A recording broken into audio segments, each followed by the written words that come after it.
Yo, shit! Yo, what the fuck you on, son? Yo, that gun, yo, Jay, you good, son? Yo, shit! Yo, come on, son. Yo, yo, shit. Yo, oh, shit, come on, man, son. Yo. Fuck. Alright, son. Yo, come on, we out of here. We out of here. Yo.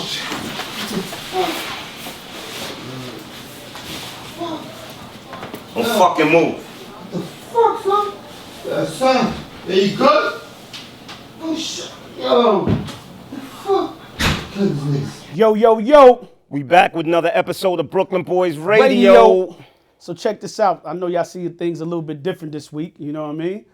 So we're going to do something a little bit different. We heard your cries. We heard your comments. Thank you for liking, sharing, and subscribing and leaving a comment.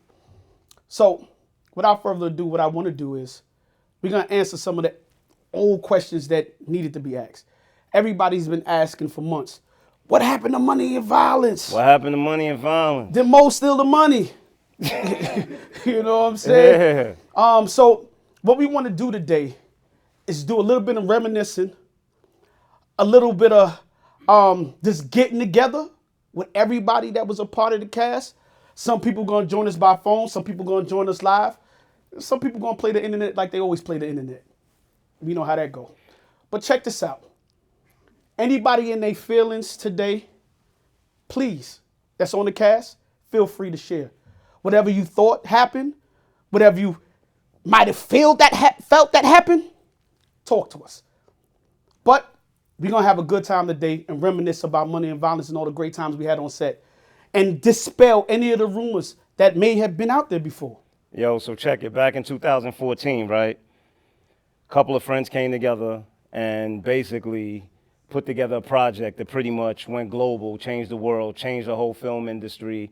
A project that gave everybody the courage to pretty much pick up cameras and shoot their own narrative. What this project proved was that you didn't need a film degree. You know what I mean? All you needed was some courage and some people with the same passion as you to pretty much prove to the world that you can make anything happen. You know, this show, Money and Violence, pretty much started an entire renaissance of urban filmmaking. You know, it gave everyone the balls and the gusto. It proved that, look, man, us people from the hood, we are so goddamn ambitious and we have so much ingenuity that we can pretty much, anything that we set our minds to, we can make happen. Something that started with a thought in a person's mind, just collaborated with the right people and pretty much put something together that touched everyone.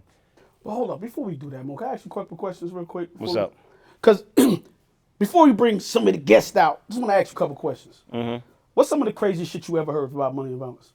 Oh, some of the craziest shit? Because I want people, when they come out, they can address some of them things if they want to. So Okay. What's some of the craziest things you ever heard so we could hopefully change the narrative or just answer some questions? All right, so, and he's not here today, unfortunately, but I heard the dude that played Mister, he did an interview where he said that he was with me at a meeting at Rock Nation, and Jay-Z handed me a $1 million check, and I said, nah, that's not enough, and then Jay-Z gave me a $2 million check, which is the craziest thing in the world. Can I get my commission off that shit, please? Listen, you know, so that's one of the craziest things that I've ever heard, in all honesty. Yeah, I heard that you took all the money, man. That's what I heard niggas say Yeah. you ran away with the bread and all that stuff like that. And I heard people didn't get paid on set neither. I heard people ain't get paid. I heard that I took all the money and I went and got a penthouse. With that said, you know, enough about all of that. What I'd like to do is introduce, you know, the people that made this all possible. So let's bring in the cast of Money and Violence.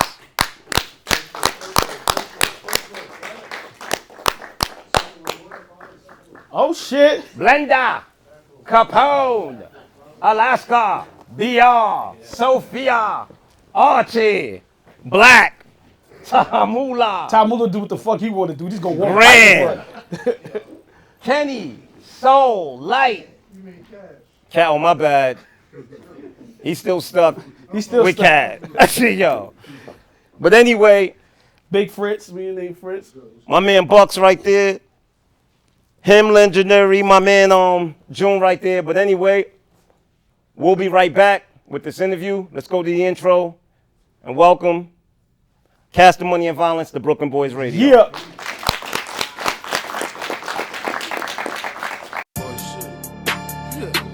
Brooklyn. Them young boys be wildin'. All this money and violence.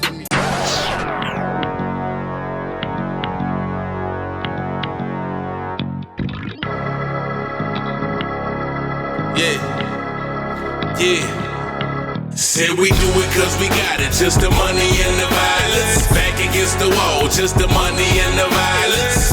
Yup, it's just the money and the violence. Just the money and the violence.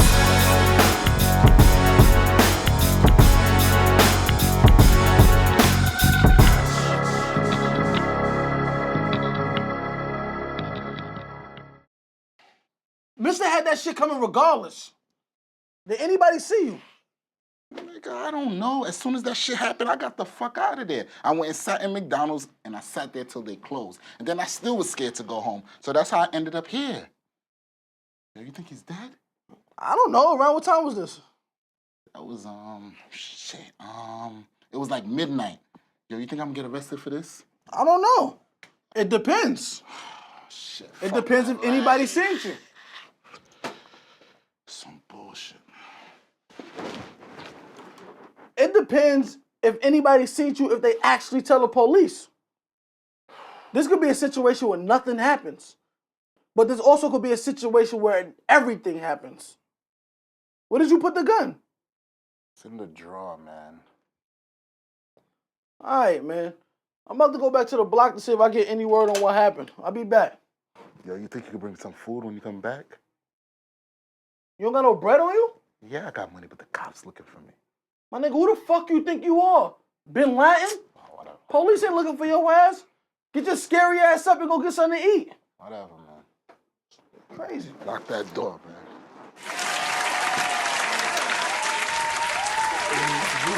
Listen, man, them two dudes was like the odd couple. Definitely. My man Shooter Shane and Kane, I'd like to welcome y'all to Brooklyn Boys Radio. Yo, what's up, man? We ain't seen y'all in a minute, man. I even know, I knew Dude was in North Carolina, but I didn't know Ace was in North Carolina. Do is Shane and Ace is Kane, for those that don't know. We chillin', we back and forth. Okay. Good to hear that, man. How's the family? How y'all been and all that good shit? Everything good. Taking care of the kids and the family and living a good life right now. Yeah,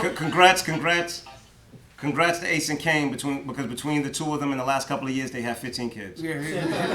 They really out here dumping. Yo, Really out here dumping. I want to jump right in with these two. Hold on, but I just want to say something like you know, people don't know. Like these dudes right here, man. Like, damn, I don't even want. I just got to use the word family because I think the word brother is so overused these days that it means nothing. You know what I mean? So I wanna really do justice. I mean, to the connection I have with these two guys here.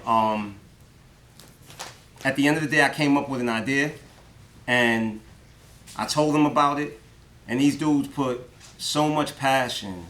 Not, you know, the same thing like Shah said, because at the beginning, we didn't do this because we wanted fame or we wanted attention or we wanted money. It was literally like, yo, Mo got the idea, we believe in Mo, so let's make this happen. You know, so I just want to give y'all flowers, man, because, you know, we went to war. We hit the battlefield. I mean, 30, 20-degree days. You understand what I'm saying? Mo being real modest about that right now, because it was way more than that. We put everything into it, just like he did. He put more than us. And I mean, when I mean everything, I mean everything. Oh man, we out there with broke feet, and we got one camera, one mic. None of us know how to record. We ain't know how to do nothing, but we did it. Shit, I remember one night we was outside in Flatbush, and we had to light the whole set with cell phones. Oh yeah, we was in that basement. We was in the basement. In the basement. On Lennox. We had no lights. We had to light the shit with cell phones. It was the scene where BR had to shoot out with G. It was in the finale. And I was like, yo, everybody give me your cell phones. And I just started putting the cell phones up on the pipes, and that's how we lit the scene. Yo, listen, I remember one scene when the camera was on 1%. and one of the cast had to say one line, and they couldn't say it. Yo, hold on, who was that? Alaska? Was that Cash? Nah, it was right. It was strong. It was black. It was Man, black. It's one of them three. Yeah. It's on Tamula. Remember Tamula? Oh No, we my gonna God, get to time. Tom Mulan in the stairwell. In the stair. What was the line? Yo, he just couldn't get. I remember when we first started, and Kenny couldn't say 2 lines. It took us about 6 hours. Yeah, that was the first scene he had with him and Zogard. He said money in the bank ain't for the bank. Yes, yeah. 100 G's in the bank ain't 100 G's for the bank. That's what it was. So real quick question, y'all. You know, a lot of people always come to me and they ask me, like, was Money and Violence improv? And I always fight with these people and be like, nah, Moe wrote every scene. Like, it was a script. Now, some people came on and added their 1, 2 cents, you know, like actors do. But was it improv, or did Moe go home and write the scenes and give everybody the script? Nah, Moe wrote it. The worst part about Moe writing it, you don't get the script to study at home. You get the script to study on the set. We learned guerrilla now, so we used to do like a rock, paper, scissors. We don't go first. We get the screen, we get the set right there. Y'all got 10 minutes. 10 minutes? He wrote everything, and it wasn't like you got a heads up the day before, nothing. You got a heads up what time to be there, and that was it. You know what's crazy? I remember there was days that we would meet up in my crib, and we would literally be like, okay, we going to shoot, and it's like, what are we shooting today? And I'm like, I have no idea. Let's just get the 2 first, and I'm gonna write the scenes right. And we would sit in the lobby for like an hour or 2, and I would just sit there on my phone, and I would start writing scenes, and then I would just email it to everybody, and I'd be like, yo, you got 20 minutes to remember these lines, and let's go. Yo, fuck the scenes, y'all. This nigga used to. Go ahead. Moe used to be, I don't know if it was God for Moe. It would be like, he'll think of something, need an ambulance, and an ambulance will come on the block. Same exact time. See, and that's what I was gonna say about Moe.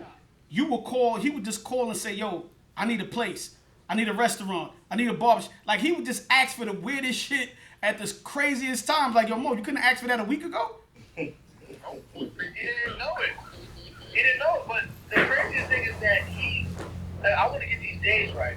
We shot it, had to have it done by Sunday. We had to have it done by Sunday. I would edit on Monday. Edit it on Monday so it could be out on Tuesday. I would literally not sleep for 48 hours. And then Wednesday, Thursday is his day that he off. And then Friday, he come with a script. We're like, yo, Moe, we just wrote you the last 5 days. You didn't say nothing about this. So wait a minute. So, because I don't want people to pass that. So wait a minute. Moe, you wrote the script. Mm-hmm. We would drop an episode on Tuesday night. Hold up. Then you would shoot what you wrote. Mm-hmm. Then you would go home and edit. Mm-hmm. Okay. Moe used to. All right, this is how it started off. I'm supposed to be helping Moe edit. This is how.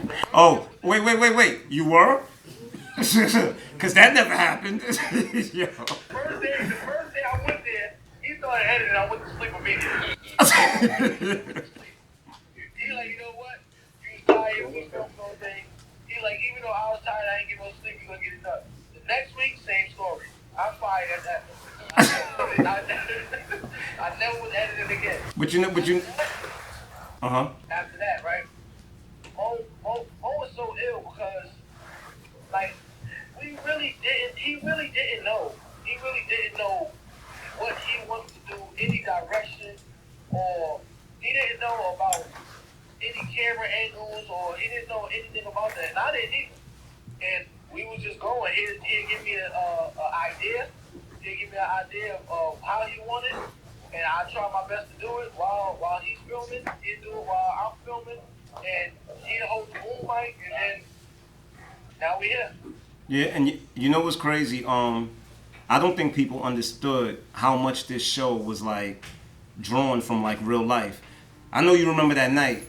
We were shooting like 1 o'clock in the morning. It was on a Monday, and the episode had to be out on the next day, on Tuesday, right? And one of our actors basically walked out on us because he couldn't remember his lines. He got pissed off, and he walked out on us. So we went to this restaurant, 1 o'clock in the morning. I'm sitting there because I'm like, bro, we have to finish this episode tonight. And I have to come out, I have to figure out a way to finish this episode.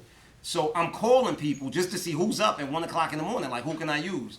So I called my cousin Rob. And I don't know if y'all remember this scene where Miz went to buy a gun from this Haitian dude. And the whole scene was in Creole. And it was the subtitles. And dude was talking about how his cousin, who's a crackhead, stole his dog, right? And sold his dog, right? But the crazy thing is, so I call my cousin Rob. My cousin's up at 1 o'clock in the morning. I'm like, yo, I'm coming to your crib because I got to figure something out. So me, Du, Ace, we go to my cousin's crib with Miz or whatever. So when I get there, my cousin's like, so one of my cousins was a crackhead. So my cousin's like, yo, you ain't going to believe this BS. I'm like, what happened? He's like, yo, our cousin came here and I'm in the kitchen and he comes in the house and I hear him in the background. And then he leaves, and when I go in the room, I can't find the dog. He's like, yo, I think this crackhead went and sold the dog.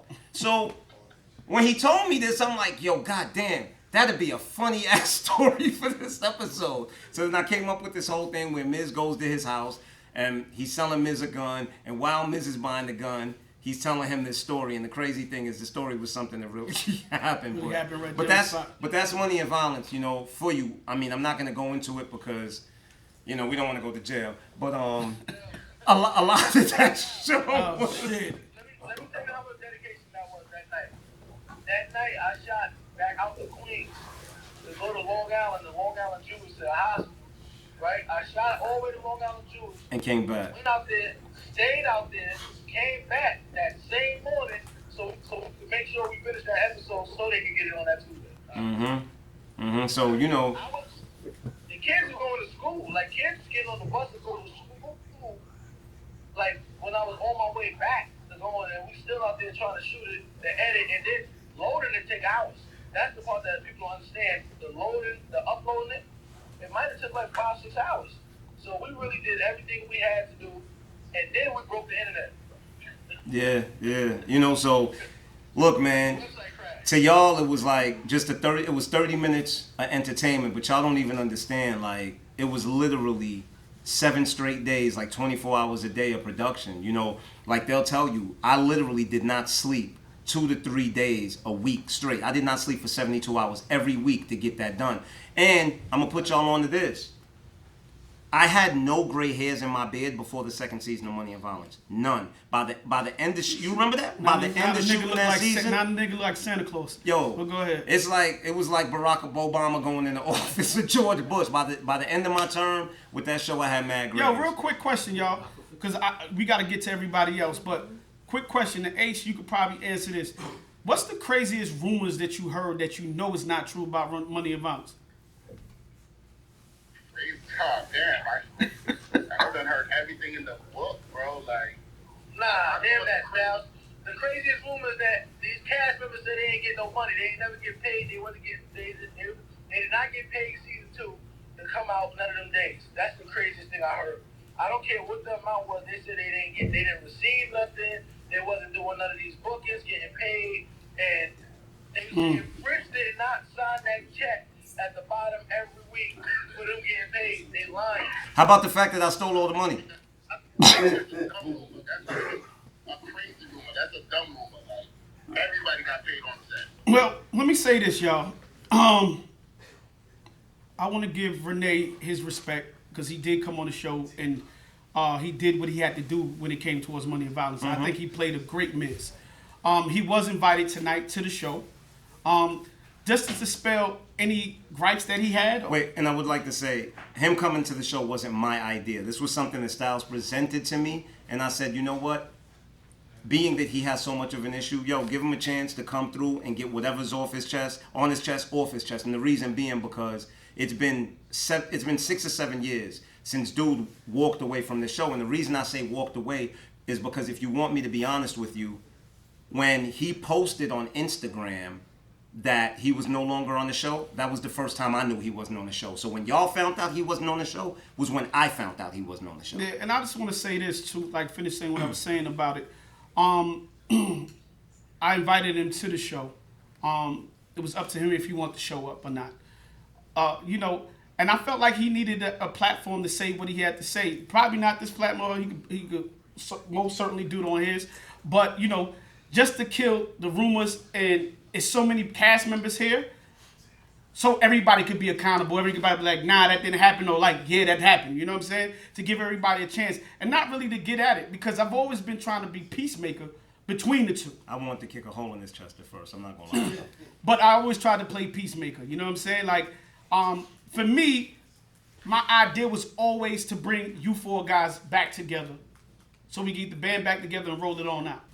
For me, being on the outside, looking in, being inside and outside, I can tell everybody this. Between the characters, Rafe and No, or you want to go Miz. No, oh yeah, Miz and Rafe, or No and Moe, it was more personal than business. It had nothing to do with money. It had nothing to do with, I was there for a lot of the arguments, or I got the phone calls. You understand what I'm saying to you? And like, again, I tried to play mediator a lot of the times. And it didn't work on both sides. You know what I'm saying? It didn't work on Mo's side, it didn't work on his side.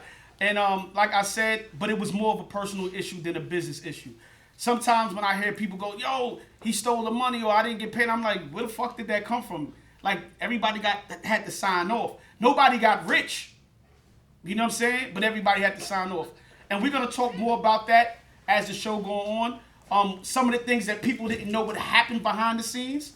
I talked to, who I talked to? Steph. Big up to Steph. Grimy Todd. Grimy Todd. He's not here tonight. And I spoke to him this week. You know, and I had to tell him, like, I don't think a lot of people know the last 2 episodes, me, We ran out of money. Teddy, shout out to Teddy, shout out to Soup, and Mo had to put up $70,000 of our own money to shoot the last 2 episodes. Because the budget during the shooting of season 2, we ran out of money episode 10. And with the production company came to me and was like, yo, you're going to have to find a way to end this season at the 10th episode. And I was like, nah, we can't do that. They're like, well, look, you know, this is $35,000 an episode that we've been shooting.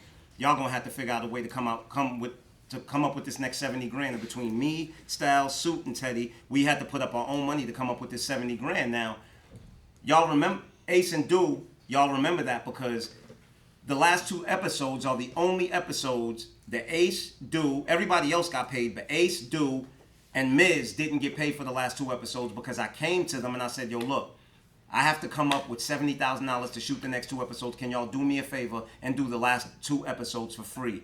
And Do and Ace was like, yo, don't even worry about it. And Miz was like, yo, don't even worry about it, bro. Do what you got to do. That was actually the first time I touched the camera all season. Yeah. Yeah, because it was a big difference between season 1 and season 2. So a lot of people don't understand, like, the behind the scenes, what was going on behind the scenes. A lot of people don't know, did we make some money? Did Jay-Z give us a little bread? Yes, he did. Big up to Jay and Tidal. They gave us some bread. Lionsgate gave us some money. And then we did like a crowdfunded campaign. But it all went towards production. But it all went towards production. A lot of people thought like, yo, you pocketed the money, but didn't realize that we had to shoot, not only shoot episode 2, season 2, but we had to go back to episode 1 and scrub episode 1 so it could be shown. Because we had to take off everybody that we, you know, episode 2 we was real professional. People had to sign off. Releases and all we that. We had to get releases for the pictures on the wall, the clothing, and anybody that we couldn't find, we had to scrub. Mm-hmm. You know, so if you ever look at season 1 and go back, it's not the same. It's not exactly the way it used to be. How it used to be. How was it first? We had to cut things out, and that all cost. So a lot of people thought that, you know, yeah, you get money, but nah, that money went into the work. You know what I'm saying? So what we did was what any smart businessman would do. We reinvested back into the project. It was like, okay, look, we made this money because I did have the opportunity to get upfront money, right? But what I said was, I don't want upfront money. What I want you to do is put the money up so we can produce the show and so that I could keep ownership. Like, that was the most important thing to me. You know what I mean? So, all of these rumors about all of this money, once again, this meeting with Jay-Z where Jay handed me $1 million check and then he gave me a $2 million check. And real quick, another funny thing is too, we went to every movie house there is, HBO, In the Mall, Showtime, Cinemax, FX, Cinemax. We went everywhere, right? We pitched to everyone. We pitched to everyone. And the crazy part is some people didn't want the original cast. a lot of people want to get rid of the cast. None of them wanted the original And cast. one of the reasons how we ended up with Lionsgate and Stars, because we got to keep most of the cast, and that's what Mo was fighting for, and me and Sue and Teddy was all fighting to make sure we could keep the core group of the cast together. So a lot of people don't even know when we was going to these And places. the sacrifices The sacrifice that was taken, because if it was their way, we had to put Money and Violence with a whole bunch of new niggas. You know what I'm saying? And it wasn't fair to the people that helped push this forward. You know what I'm saying? So, you know, you just want to address that. So, you know, let's wrap this interview up. Ace and Do, is there anything that y'all want to say in closing? Yo, real quick, man, I just want to give Mo his flowers. That's definitely a platform till this day, man, that changed our lives. You know, it's an opportunity, something that we never imagined to be this big. You know how we rock, but we family, fuck all the bullshit. Man, just keep rocking it. Congrats on the Brooklyn Boys podcast style. Appreciate you, man, because I know Mo's a fucking headache. Oh, that nigga painted my ass, man. I'm a headache. I can't stand this motherfucker, bro. So I don't know what y'all talking about. Nigga painted the ass, bro. We argue every day, so I keep telling that nigga stop trying to bully me, B. I know that niggas fight every day. Every day, B. You look like you look about 350 right now. A little bit more than that, but yeah, I'm up there. You looking real brolic and old. You looking old as hell. Listen, man, I ain't mad at it, bro. Yeah, I told him just for I'm minute grateful. shit, B. I'm grateful to still be here, bro. Yo, Mo, that's wisdom. Exactly. You know what I'm saying? But once again, I want to give y'all flowers too, man. Thank you for y'all. Yo, we came from 4 boxes in the corner. 4 boxes in the corner. Yo. That's what we came from. Yo, listen, man, I tell you, I appreciate y'all. I appreciate everything y'all did. I appreciate everything we went through. Bro, we done went through some shit. Oh yeah. Yo, I just wait. I want to ask one thing. What's the wildest thing you ever seen happen on set on this show? God. Alright, I think the wildest is when these little niggas try to lose their goddamn mind and tell us we can't shoot on their block. Nah, somebody got shot on set, but we ain't gonna talk about it. Yo. Somebody got shot in real life on set. I remember. I thought we was supposed to leave certain things out. Oh, all right, yeah, I'm sorry. Yeah. Well, unfortunately, the shooter's no longer with us. Listen, if that's the case, my wildest shit I seen was somebody got me get shot on set, and I had to finish my scene. The show must go on. Show must go on. You know, but Nah, listen, no, you wanna know the honest thing? I think the wildest thing would be, and this is gonna sound crazy, Mo's mother passed. Oh yeah, that was crazy. Mo's mother passed, and I don't know how he was able to continue He shot that same night. to shoot that scene and deal with everybody as if nothing ever happened. And you see it in his face. That's why I knew he was emotionless at that time. Shit. That nigga crazy. Left or whatever, but you seen it, and this story goes on, man. Story goes on. I don't think a lot of people knew how street these niggas was. These niggas was green. I had to tell Steph the other day. I said, he said, yeah, Mo probably made some mistakes. And I said, what the fuck you mean Mo made mistakes in the beginning? This nigga was an ex-bank robber and a drug dealer. I said, yo, y'all niggas, of course he made motherfucking mistakes, nigga. And I was like, yo, I remember I used to come around. You know how many guns I would take off of niggas? You know how many fucking guns? Yo. Hold on, what Blenda at? What Blenda at? Blenda here? Where's she at? Right here. It's past her bedtime. You don't remember Blenda when we was in DC? Allegedly. Oh, shit. Allegedly. You don't remember the guns we had to take from DC? We had to. Oh yeah. Everything you was prime. Yeah, I hear that shit. You don't remember? Allegedly. Remember when niggas got caught with the gun in the club? Allegedly. Yo. Allegedly. But anyway, Ace and Do, aka Kane and Shooter Shane, thank you so much for your contribution once again. Yes. You know what I'm saying? We always gonna be family, point blank period. We were family before this project, and we gonna be family long after, man. So thank y'all for checking in. Did you get in the crib? Did you get the bread? The coke? Something? Shit ain't work out like that, bro.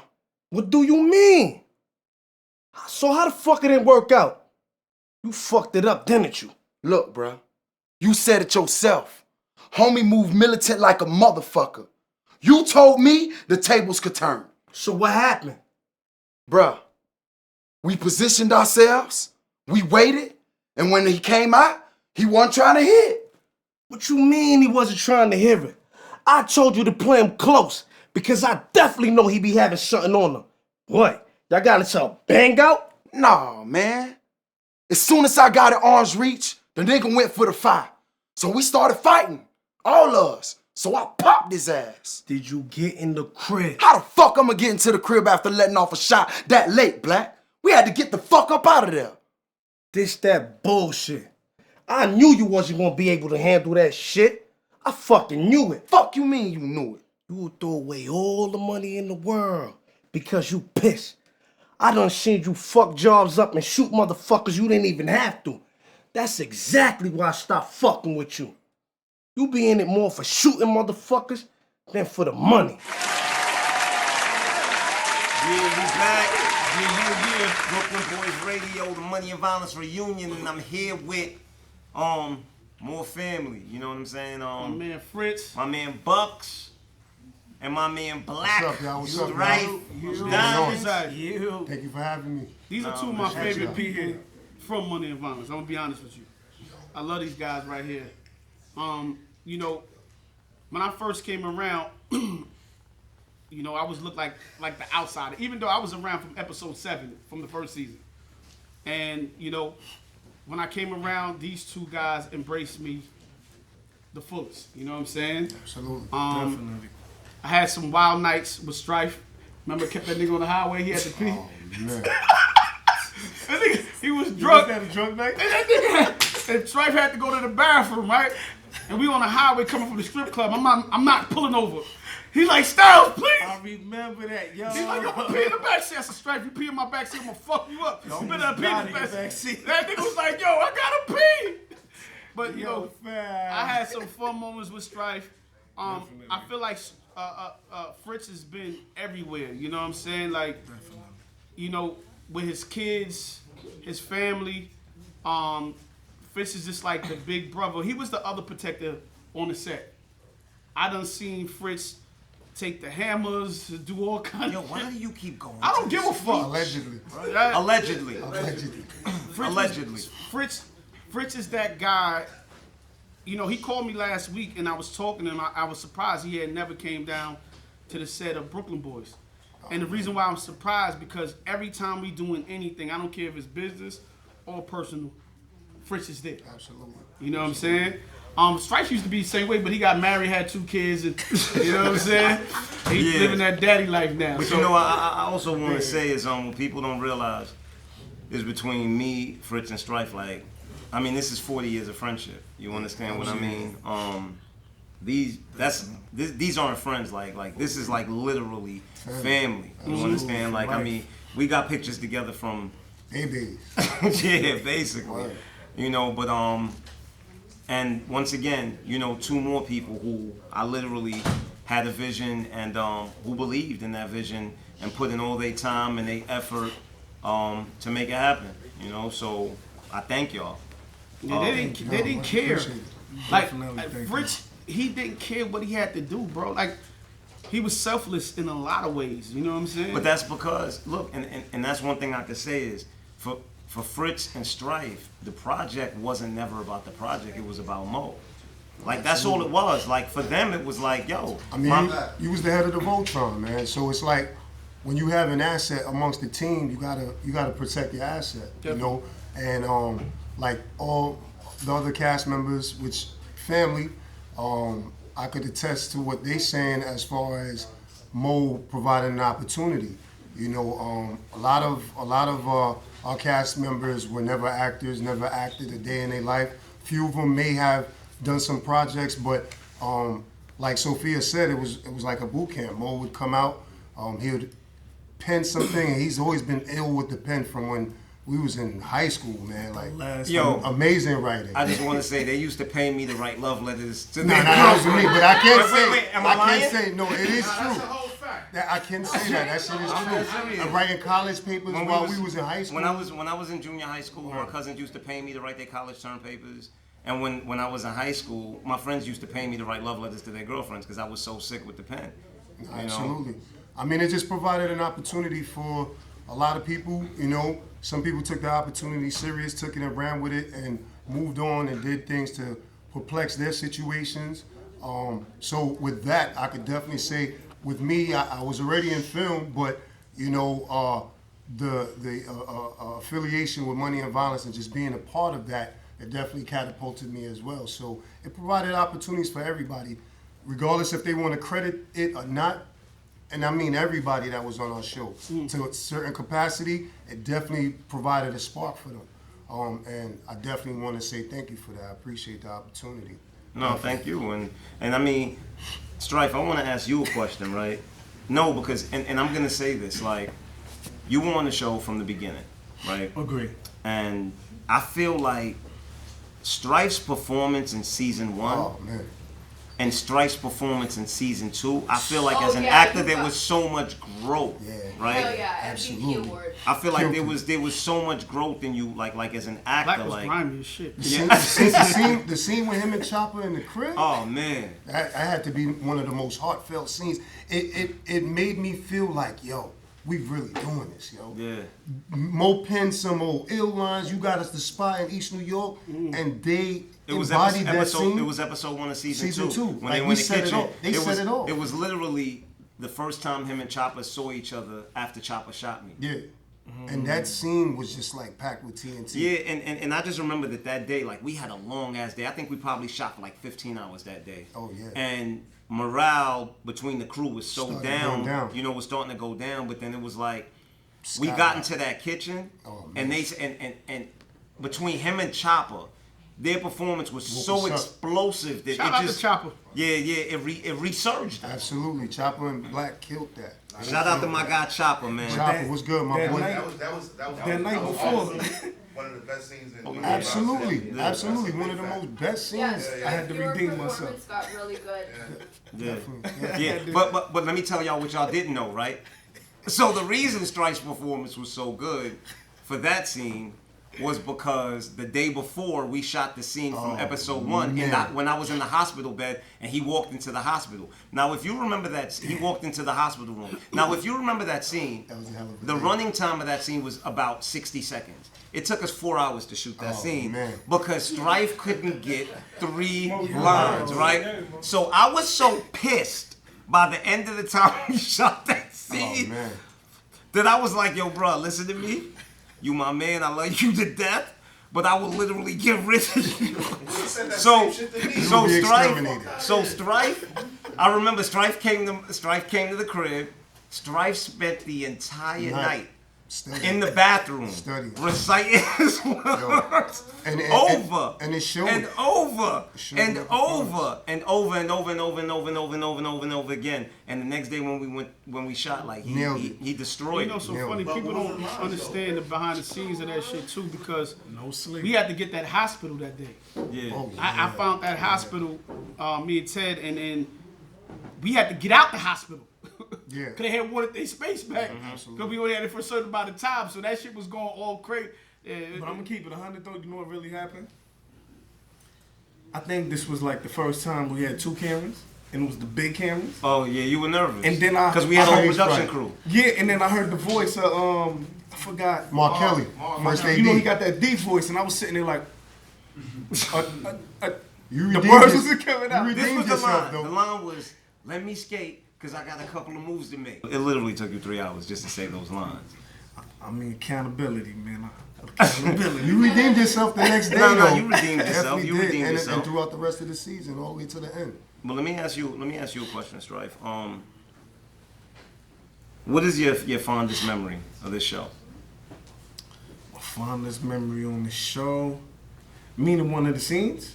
I mean, whether it's a scene, whether it's something we did, whether it's, I mean, anything. My fondest memory on the show. I think when we shot on Coney Island. When you kicked me out the Guys, crib. we gotta keep it It down. was around the time when you kicked me out the crib and I had to say a last word. When I said you gonna eat that. Okay, yeah, you're gonna eat those words. You gonna eat those words. I think that I like that scene. That was like one of mine. Cause you know That was the start off. You know what's so crazy? Like anybody that knows me knows that, like I don't really like attention. You know what I mean? So it's like anywhere that we go, like I would really just play the cut. And for me, my greatest feeling with this show would just be every time like we would have a hosting, right? And I would just literally just sit back in the cut and I would just watch everyone enjoying themselves, right? And like that just always felt so good to me. Like every time I saw people get opportunities or for this thing that we created, every time I saw people just reaping the benefits from the work that we put in, like that, yo, it just always felt so good to me. You got the mic? You got the mic? Where's the mic at? This is a real question, Mhm. and I always wanted to ask you this, right? So, let me say something real quick, right? Because you're right, to piggyback with what you were saying, right? If y'all can hear me, piggyback with what you were saying, as far as everybody enjoying themselves, and we did go out because it was like a family when the hostess did come in and everybody was getting supported that way. Mhm. And I appreciate you not asking for a percentage, right? Mhm. I made money off of that too. But what I'm basically saying is that why you never enjoyed yourself? You never did. I always used to ask you. All You know right, what I'm saying? this You is never all did. right. This is the thing. I'm saying he was drunk. This is well, I'm gonna tell you this. Like, you have to understand that I've lived life for a very long time, and by the time we got the money and violence, I was so bored with nightlife. You understand what I'm saying? So the attention was nothing new to me. Getting attention from women was never nothing new to me. You understand? So even when it came on that larger scale, it was like whatever. Like you and you also have to understand that with me being the head of the table, like it was my responsibility to watch everybody else's back. So I couldn't really indulge because it's like y'all are indulging. You understand what I'm saying?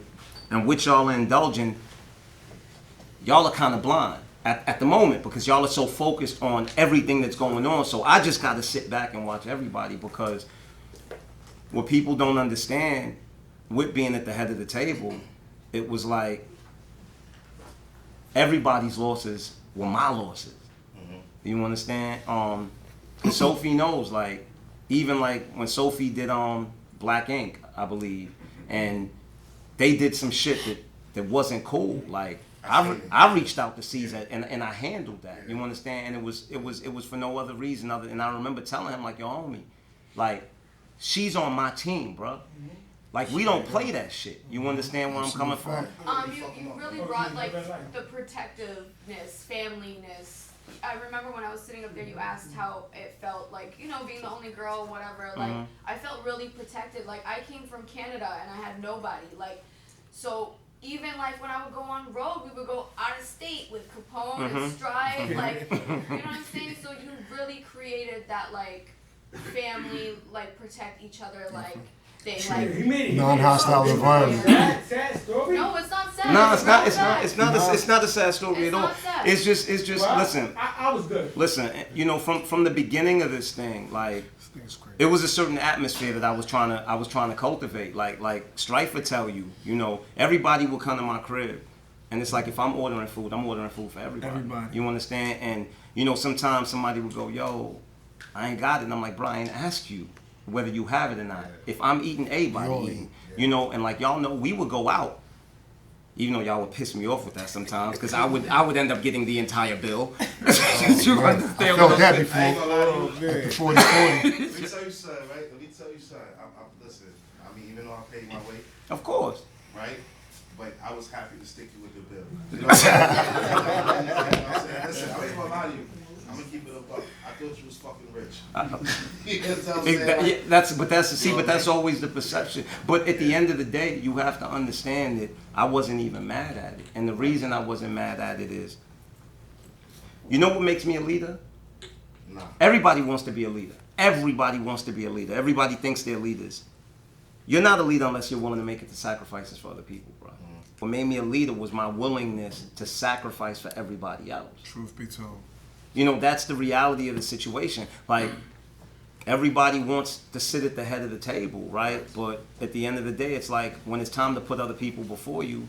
So, what I will say, some of the dopest moments though, and I want to shout out all the artists that took time to show us love. You know, being at Madison Square Garden in front of the whole packed house. Summer Jam for Meek Mills, for T.I. From being at the on stage at the first Barclay, at the first title concert at the Barclay when T.I. brought us out. Nicki Minaj, like it was, those moments were really epic, and shout out to those artists that took the time.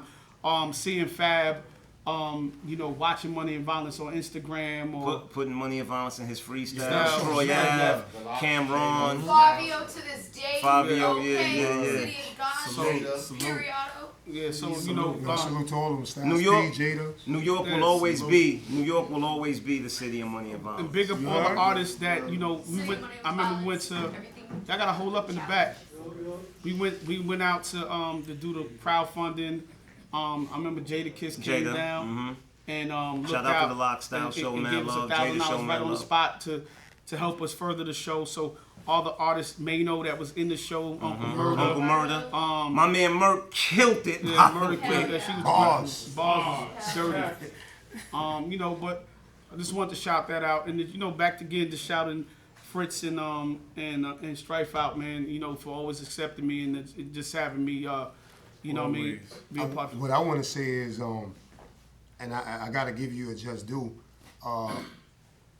Initially, Mo had the idea, presented it to, you know, everybody that was in his immediate circle at the time, and I treated the project like it was his baby, because he loves my kids and I love his kids. So I felt like I had to protect the project to make sure that it came into fruition. He had a beautiful idea that I felt was going to be something to assist everybody to get into where they want to get to on their journey as far as in this biz.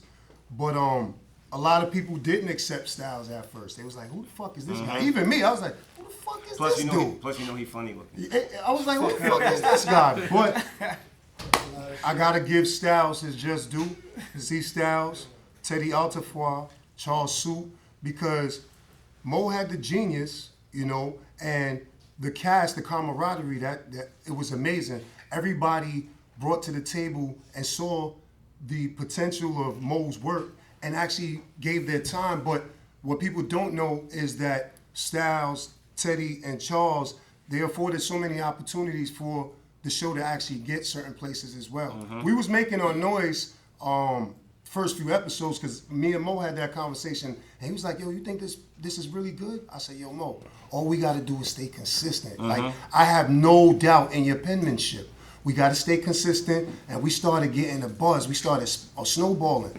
And then Styles came through with his team, and people was kind of reluctant at first because we didn't know them. And, yo, when I tell you, certain doors that we wouldn't have got to, they afforded opportunities just to get us in the door. Mo would take care of the rest, Styles would take care of the rest, but certain doors wouldn't have been open without these guys. So I definitely have to take my hat off to you, Teddy, Styles, and they came with a genuine energy, and it just all assimilated. Like, it was still a family. Like, I call and check on him. Always love. Love his family, and they had a genuine intent behind the show. And I think all the forces came together and keeping him to be creative. You know what I'm saying? Y'all took care of everything else, and we just allowed him to be creative to allow the show to come into its greatness. One thing I want to say, because we got to wrap this shit up. You know, I hear Mo, you know, it's funny when I hear Mo say, you know, he had to protect everybody he was watching. But it was my job to watch him. You know what I'm saying? And that was my job. Me, Teddy, Job, Sue. And, you know, I was the one that was outside with y'all. You know what I mean? Teddy sometimes come outside. Sue never probably came outside.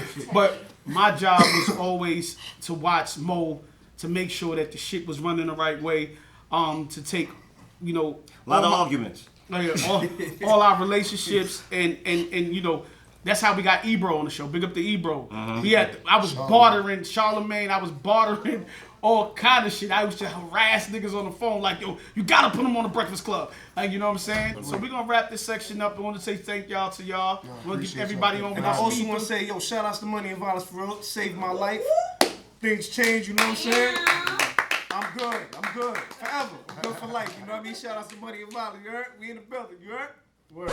Only through the thunderous clap of my gun will we deliver Donovan from that pain, my lord. Some me attack, my dog. Some me attack. You need to set the push to them soul free so we can move forward from this, my dog. Yo, second to be easy and fresh. We done match the first moves already. Now the time for us to sit back and learn the opposition. We have to deal with them things and know if to defend them things. We have to rush up on the defense. And the only way to know the defense, I have to study it before we can mash it up. Observe? Oh, for observe. When I make for observe, G, we make for perform, participate, for cause blood clot massacre. Yeah. And we're back with my man, Mr. Observe himself. Observe, what I said?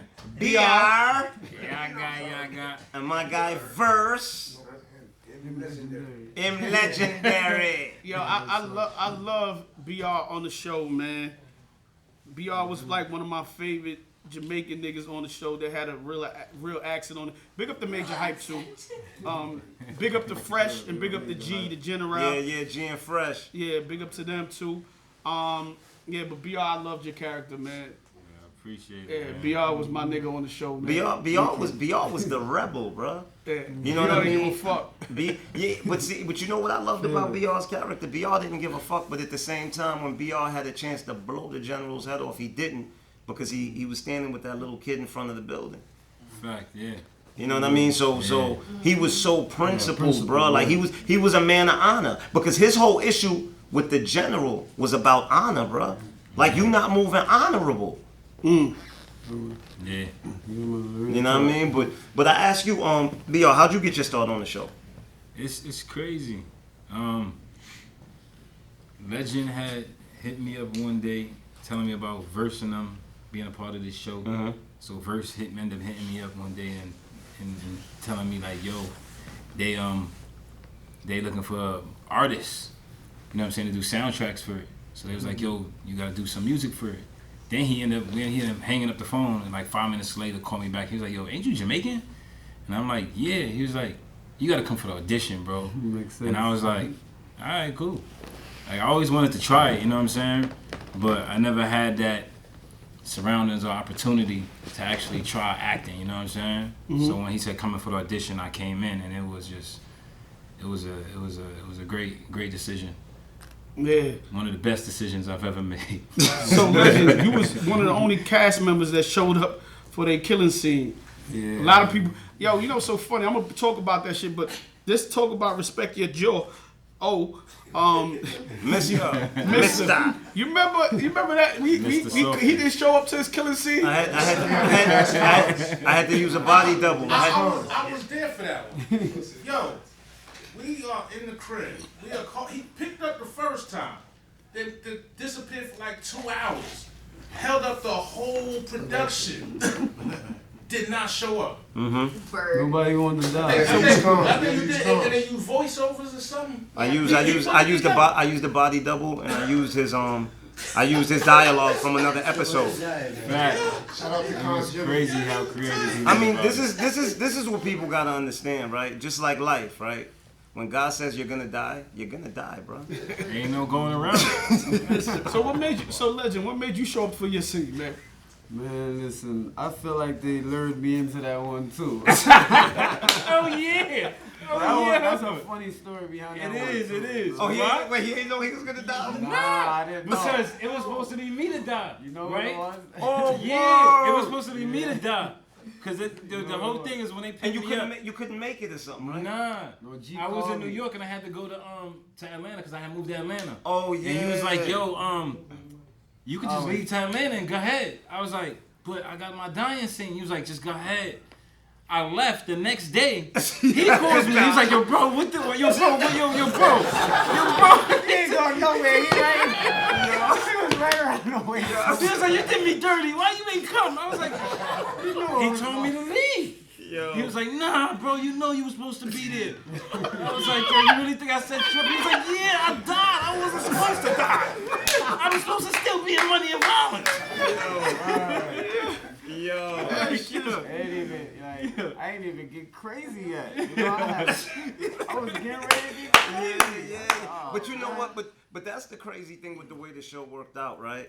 You never knew where it was going with your character. Like the truth is, when you came on, you was just the extra, right? Yeah. No 2-3 dialogue, no episodes, nothing. that's It was just literally, yo, stand right here, and the camera's gonna pan That's by it. you. That was and it. then as the story developed, Buy me that shit after. yeah, and as the story developed, like it just opened up and opened up and opened up, and He actually called me. I think, He yeah. called me. He was like, yo, me need you me need you to link up for one meeting. Me need to talk to you. That's how he got me on the scene. You know what I'm saying? But at the end of the day, it was loyalty. You know what I'm saying? Yeah, it was bro, loyalty listen. to what was going on, and I said, you know what? Let's get it done. Yeah, and you know, and it definitely spiced up the Yardies vibes. Of course. No, yeah. It definitely. And then I was like the caramel that came in Yeah. because it was too much fudge and chocolate, you know what I'm saying? So I kind of gave the little ice up for the Jamaicans, you know what I'm saying? So it was dope. Nah. They. I still remember that line when you was like, observe, G. We mean the conquer, annihilate. Let that nigga say it, man. You say the line, man. Fuck that Haitian nigga. Go ahead, Go ahead, say that shit, son. Yo, nah, they gotta pay for that. Oh, come on, man. They gave a little shot touch vibes, okay. Yeah. Yo, but I was hoping to hear you say that But shit. you know That's my shit, B. But you know what's crazy is, what's crazy is people don't realize how much major network shows stole from Money and Violence, right? Because Luke Cage, second season of Luke Cage, he was going up against these Jamaicans from Brooklyn called the Yardies. Yo, and they said the similar lines. Yeah. We caught I saw that episode. We caught a couple of lines. That's why no one remembers them. Wasn't there a line in I couldn't believe it. Empire with the curve? Yeah. Hold on, he said observe. Yeah, who? Inside the Luke Cage shit. You lying. Yeah. He said that observe line. He said that observe line. It was a lot of shows. Yeah, I mean, look, Empire. And then it was called the Yardies. I was Empire like, took a little bit. Power took a little bit. That's Luke what Cage happened. took a little bit. Yeah. Everybody took a little They bit. all But took it's, a little it's bit. okay, because it's like Doritos. Bite all you want, we'll make Hold more. on in the background. But it just shows you when you're doing something great, you know what I'm saying? You're always gonna have duplicates. You're always gonna have somebody trying to. Yeah. I mean, you look, man. I just see it as this, man. Nobody. It's a good thing. They say that. Yeah, they say that copying imitation is the greatest form of flattery. Right. You know, so that's what I take it as. And plus, anything that you create that's great, that's influential, I mean, people are gonna pull from. You know what I mean? So that's the benefit, that's the privilege of it all. Yo, this show though, it definitely changed everybody's life. Everybody. If you ain't learned nothing from this show, yeah, it really shows you a big meaning of life and different perspectives. And Yes, because me, I was going through something personal in my life right before Money and Violence became in my life. I lost my sister. You know what I'm saying? So when I lost my sister, I was looking for guidance. I was losing myself. You know what I'm saying? Like I was really bugging out. You know what I'm saying? And then when I came around you kept dropping so much jewels. It helped me. You know what I'm saying? It helped me as a man. Like you have no idea the shit that I was like just paying attention to, hearing your quotes, hearing certain things you were saying. I'm like, you know what? I need to apply that. And I kept doing that. And I kind of molded myself into something better. You know what I'm saying? And I want to thank you for that because I don't even think you ever even understood what was going on. You know what I'm saying? I mean, listen, all I can say is this, you know, I think the greatest thing that ever came from Money and Violence was just a family, like in all honesty. And I say that because, I mean, 6-7 years later, we may not speak every day. Yeah. But you know, when we get together, it's like we saw each other yesterday. Yeah, definitely. Yeah. Always. The Still the there. vibe's always there, bro. Still there. And I think the vibe's always there simply because, like, it was genuine. Yep. You understand? I It think was. everybody learned a lot from this. I learned a lot. I know you be running and all that. You don't like hearing none of that though, but yo, everybody giving you your flowers, yo. If it wasn't for you, a lot of things wouldn't be possible. It's a super fact, bro. Nah, I appreciate that, bro. All the gems and the jewels that, you know, Yep. be all talking about, like, that really, you know, it got us alive and being able to be here today, you know, because when I first got here, Oh yeah, you was on some gang you was a bang gang shit. member. Yo, listen, when Black first came on board, like Black was a full-fledged active gang member. And I remember, like, the first day he came on set, like, I saw the flag and I said, yo, bro, check this out. That shit don't rock here. You understand what I mean? And look, I'm not, but see, but I think there's a difference. I think there's a different relationship between me and Strife because I knew him since he was like 6, 7 years old. You understand? And I always been like his big brother. You understand what I mean? So with that, like I told him, I said, look, and you remember I used to tell everybody this. When you come to my house, when you come here, your gangster's not welcome in my house. There's only room for love here. Leave your gangster at the door, and you could pick it up when you go back out into the world. But when it comes to here amongst us, this is family, bro. And that's something I always tell everybody too. When I first met you, it was like you already was knee deep into what you was doing, man. I don't know if you remember when I first met you. G brought me by your house and they had lights, camera, action everywhere. And I'm like, what's going on? Now they shooting something else over here, but we getting it together right now. That really was inspiration, man. Yeah, one day I woke up and I saw Ebro posted me on his page and he was like, yo, he's the best actor on the show. I'm like, Ebro? Me? I said, hold up. I said, yo, you sure? Damn, he said, BR, don't ever second guess yourself. BR, you the man, you the man. You are the best supporting actor on the show. He said, yo, Unique, I gotta award you for that, man. I was like, I hope you say that same shit when I see you. Nah, listen, Yo. and I think that's what the show did, right? Like even for me, you know, I think we have a tendency to second guess ourselves. The world is so big and we are so small. You understand? And I think sometimes, like, we doubt that we could really make change in this world. We think that we doubt that we're powerful enough to do so. And I think that that's what the show did. It reminded us every last one of us matters. Every last one of us are powerful. Every last one of us have the ability to get the attention of this world, you know? With that, we just want to thank Legend and BR for being a part of Mr. Observe. Yeah, I already Hey, know. yo, I'm glad for respect, that, man. Nucky. What you say? Glad for that, Nucky. Yeah. Respect, brother. Yo, talk about your projects, anything that you got going on. I recently dropped a song called Count on Me. And also it premiered on BET Jams. Nice. It was spinning on BT for a while. I was getting a lot of love. I even got a lot of new followers from it. You know what I'm saying? Shout out to Westside Guns for showing me love. He also threw me in his new video with, you know what I'm saying, with Q-Tip. You know what I mean? So, like, it was love, you know what I mean? Like, I see a lot of people reaching out to me, showing me love, wanting to do music. I also got a new song that I'm about to drop right now. I'm preparing to release it, called Shouty. So I can't wait to get it done, you know what I mean? Like, I'm just excited to present to everybody what I've been working on. I got BR on my project too, man. What you got going on, Legend? We got genre dropping, a nice multi, sound dropping. I don't want to put it out there too crazy, but BR's on there and we going crazy on that. Definitely for that. Definitely, man. Wish y'all the best. Once again, thank you for your contributions, man, to the show. Definitely. You know what I mean? Because we did something to change the world. Money and violence for life. All day. Hey, Jess. Shay, that was Damon's car that you just came out of. I saw you, I saw him. What is Damon doing out here and what are you doing with him? Girl, Damon is crazy. He basically kidnapped me. I see him downtown Brooklyn and he insisted for me to get in his car and drive me home. What did he want? He was drilling me about where did you move to and how could he find you. He said he was gonna hurt you if he found you. So I lied to him and I told him to drop me off down the block because I didn't want to get and see you coming in and out the building. Like, Shay, I saw you kiss him. What am I supposed to do? I was scared. I kissed him before on the cheek before he left. I don't want him to get angry with me. This is crazy. My heart skipped a beat when I seen the car. And then I got closer and I realized it was you and him. I'm like, what the hell? Girl, good thing he did not see you. Who knows what he's done? He is really crazy. What should I do? Should I call the cops? No, you can't call the cops. He didn't do anything for you to call the cops. He basically threatened me to you. That's enough for them to arrest him. Jess, you're my girl and all, but I don't want to get involved in the middle of this, man. Damon is crazy, and I don't want him looking for me, okay? He doesn't even know where you live anyway. This is all a coincidence. You're right. I don't want to get you involved in my BS.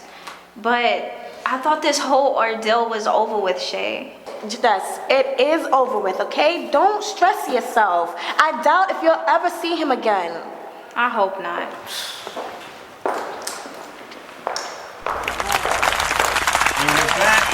Yo, hope y'all enjoyed that clip, man.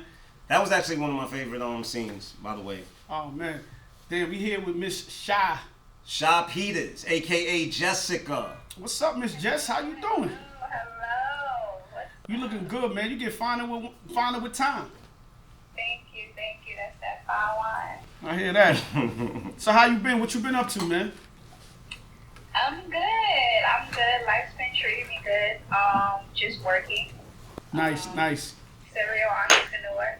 Nice. Get to the bag. Take a walk. Serial entrepreneur, is that like Captain Crunch, Frosted Flakes?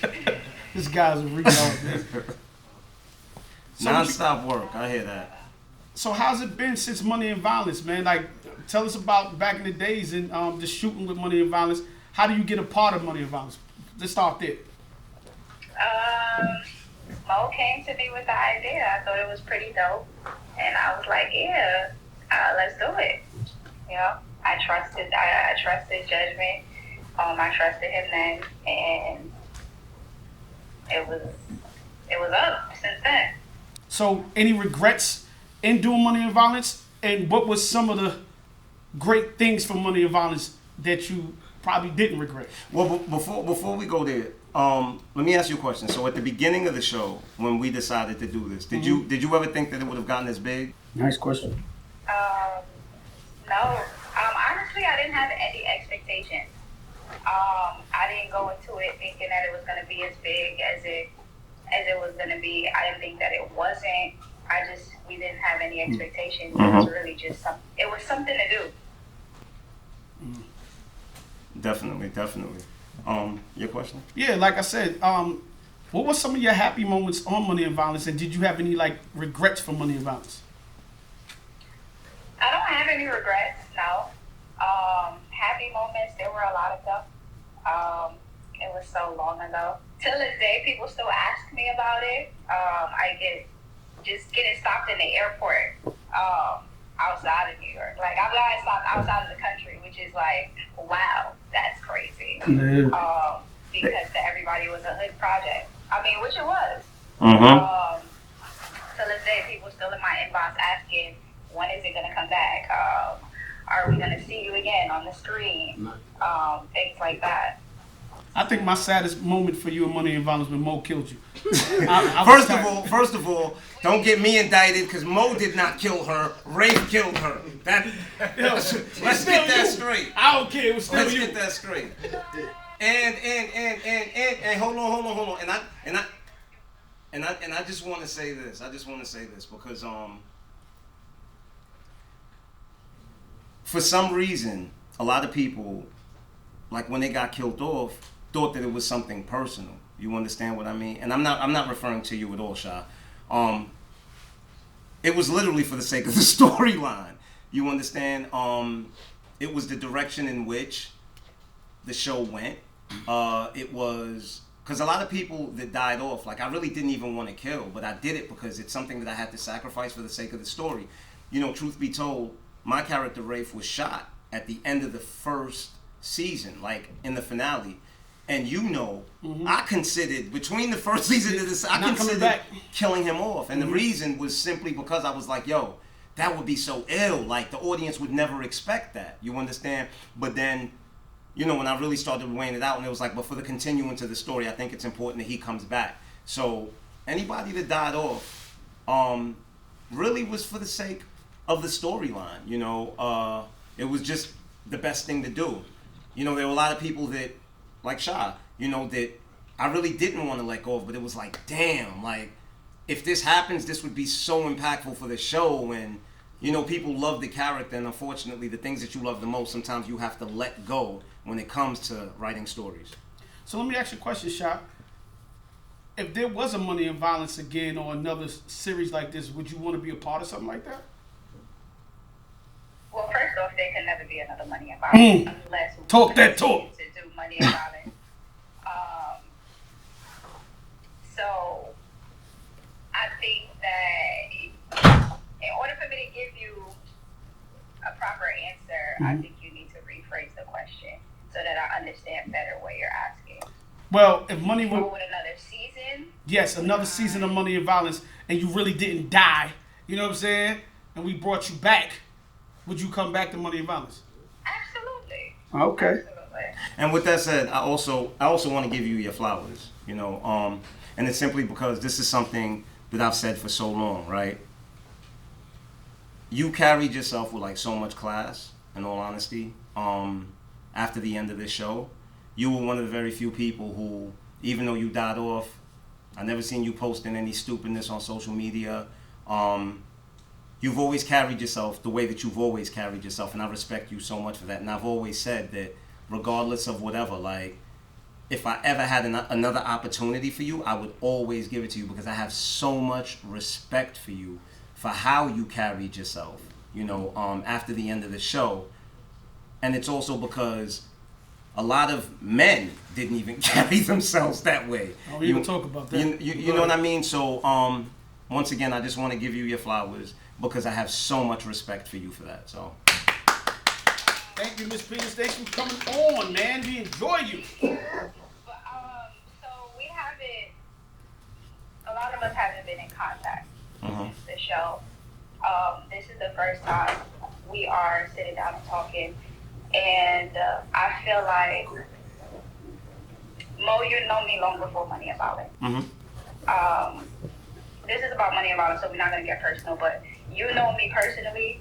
You know me as a person. You know me better than anyone else on the show.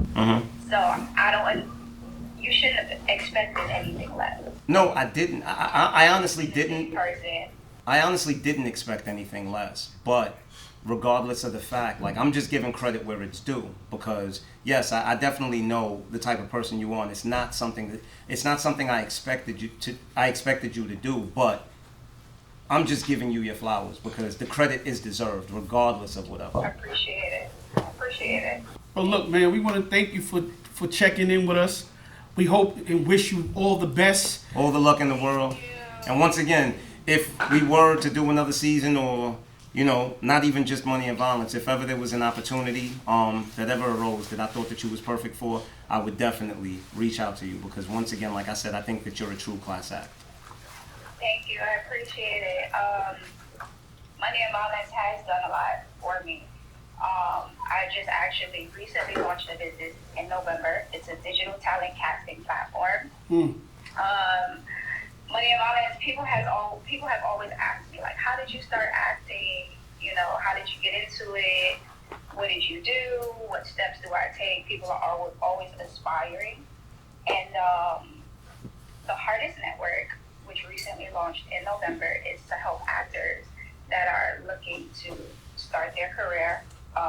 Again, it's a digital talent casting platform. You can go there to find work. You can go there to find resources that you need to help you with your acting career. It's growing and it's for us, by us. And so anyone watching this, I suggest that you check it out if you're interested in acting. Yeah, please send Mo the info so we can put it on the screen. Put it on the screen when we air this episode. Okie dokie. Congratulations on that, by the way. Yes, congratulations. Thank you. I will be having an event in New York soon, and it would be dope if you guys sat on the panel. Yeah, definitely. Just reach out. We'd be more than happy to. All right. All right, have a good one, love. Thank you for checking in with us, and once again, we loved having you, and all the best of luck. Thank you. Good night, guys. Tell everyone I said hi.